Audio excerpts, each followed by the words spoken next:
These scenes of the 4014 headed eastbound with a train were shot from a B car, or a motorized vehicle equipped with railroad wheels. The B car provided a unique and unusual position from which to watch the engine at work.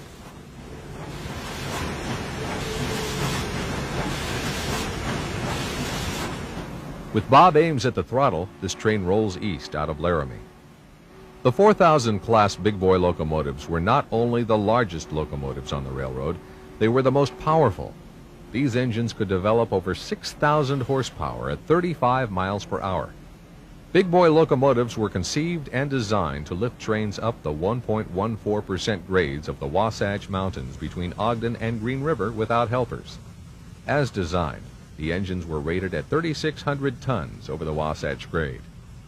Consistently delivering better performance than hoped for, the tonnage ratings for the engines on the Wasatch grade were upgraded to 4,200 tons. Toward the end of their careers, the locomotives were normally rated at 4,450 tons on this same grade.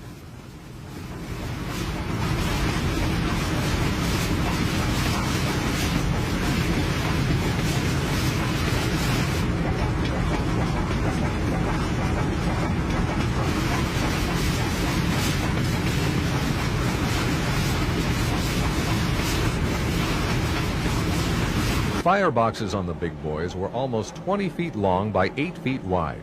They were designed to burn semi-bituminous coal from southern Wyoming mines, especially those at Rock Springs and Hanna. At full throttle, these engines had voracious appetites, burning upwards of 22 tons of coal per hour. When an engine was working hard, almost 70% of the coal being fed to its fire was burned in midair before it had a chance to fall onto the grates.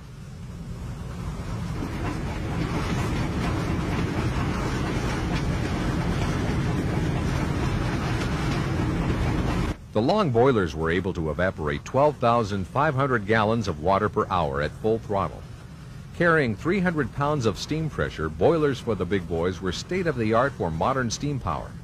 The big boys' boiler plate was a hefty 1 3/8 of an inch thick and was the heaviest used in any boiler up until that time.